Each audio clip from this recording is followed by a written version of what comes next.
शिव छत्रपतींचा सेवक तेजोमय रुद्र महाराष्ट्र। आपण वंचित बहुजन आघाडीचे नेते आहात।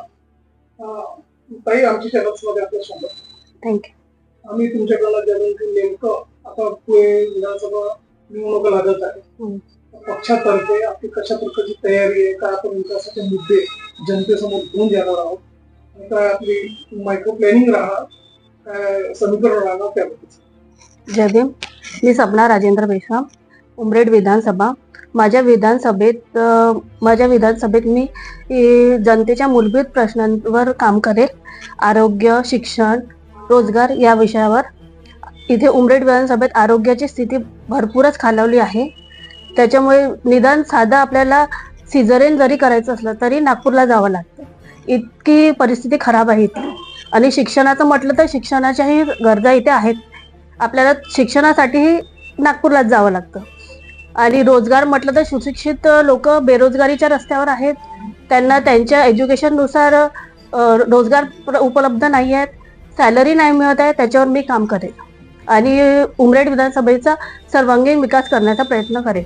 आपल्याला माहित आहे की उमरेड मतदारसंघामध्ये विकास कामं जे आहे विद्यमान आमदारांबरोबर व्यवस्थित केले नाही, रखडलेले काम आहे, महिला सक्षमीकरण नाही आहे। आणखी माहिती सरकारतर्फे जे योजना राबवण्यात येत आहे, माझी लाडकी बहीण योजना, कोण योजना, तर मला सांगा याचे काय इम्पॅक्ट होऊ शकतं आपल्या मतदारसंघामध्ये आणि आपल्या पार्टीमध्ये पण काय याचे इफेक्ट होऊ शकतो त्याबद्दल।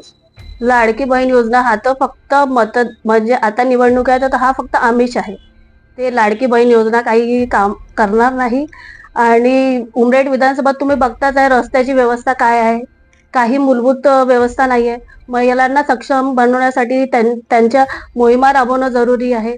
जर मी या मतदारसंघातून आले तर एक महिला म्हणून दुसरी महिला माझ्याजवळ येऊन किंवा मी त्यांच्या घरोघरी जाऊन त्यांच्या समस्याचं निराकरण करू शकते। त्यांना काय प्रॉब्लेम्स आहे ते माझ्यासोबत डिस्कस करू शकतात, जे पुरुषांसोबत नाही करू शकत महिला, ते फ्रीली माझ्यासोबत बोलू शकतात आणि आपले प्रॉब्लेम मला सांगू शकतात आणि मी त्यांचे प्रॉब्लेम पूर्णपणे सॉल्व्ह करण्याचा प्रयत्न करेन। शेतकऱ्यांची स्थिती खालवलेली आहे, फसवणूक होत आहे, जीएसटी म्हणजे खते बियाणे कीटनाशकावर जीएसटी सरकारनं लादलेला आहे। तर मला सांगा आता तुम्हाला जर संधी मिळाली तर तुम्ही शेतकऱ्यांचे प्रश्न कसे निवारण करणार? शेतकऱ्यांच्या ज्या मूलभूत गरजा आहे म्हणजे त्यांच्या जो उत्पादन निघतो त्यांना जो भाव मिळत नाही त्याच्यावर मी काम करेन। त्यांना योग्य दर्जाचा भाव मिळाला पाहिजे त्यांच्या मालाला, किंवा त्यांचे जे कीटकनाशके आहेत, त्यांचे जे फवारणी आहे किंवा बी बियाणे आहे त्यांच्या मूल्यावर मी कमी करण्याचा प्रयत्न करेन। आणि त्यांना ज्या काही समस्या आहेत त्याच्या माझ्या परीने पूर्णपणे त्यांचं निराकरण करण्याचा मी प्रयत्न करेन। वंचित बहुजन आघाडी तर्फे आपण उमरेड मतदारसंघातून संभाव्य उमेदवार आहात, आणखी अनुभवी आहे, आपण जमीन स्तरावर काम केली, महिला आहात। तर मला सांगा जर तुम्हाला संधी मिळाली आणखी येथील नागरिकांना सेवा करण्याची तुम्हाला संधी मिळाली तर तुमच्या त्यांच्यासाठी काय मेसेज आहे?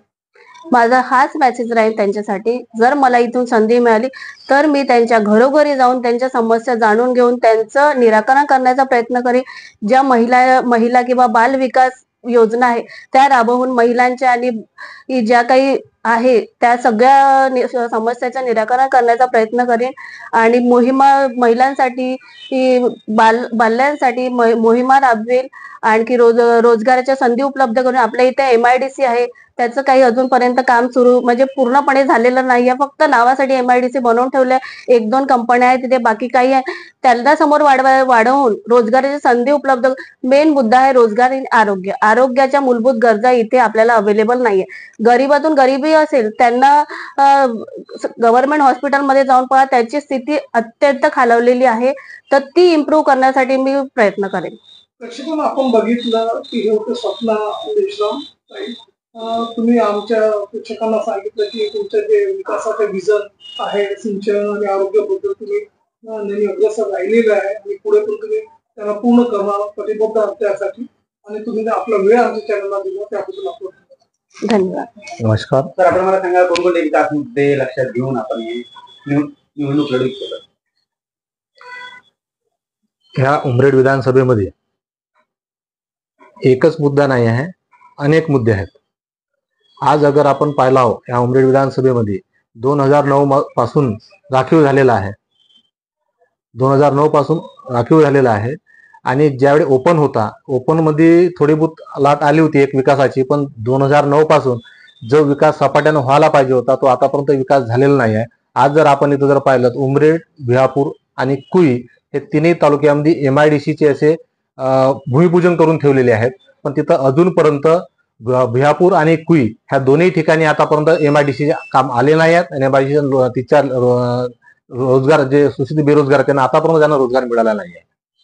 आणि जर आपण पाहिलं इथचा विकास तर आतापर्यंत जे आमदार होऊन गेले, एक आमदार 2 टर्म काढले, एका आमदाराने 1 टर्म काढली आहे. यांनी जनतेचा विकास न करता आपला स्वतःचा विकास पूर्णपणे 100% केलेला आहे. आणि जनतेच्या विकासासाठी जे काम करायला पाहिजे, जनतेच्या विकासासाठी जे मूलभूत आवश्यकता पाहिजे होती, ज्या इथं काही उमरेड, विहापूर, कुईमध्ये काही राखीव जागा होत्या, ज्या शाळा कॉलेजसाठी ज्या होत्या, या इथच्या आमदारांनी आपल्या स्वतःच्या स्वार्थासाठी आणि स्वतःच्या रिश्तेदाराच्या नावावर त्या जमिनी माती मोल भावामध्ये घेऊन घेतलाय. आणि इथे फक्त त्यांनी आपल्या रिश्तेदाराचा विकास केला आहे, स्वतःचा विकास केलाय, जनतेचा काही विकास नाही केला आहे. हा रोड सुद्धा आमच्या आंदोलनाच्या माध्यमातून झालेला आहे.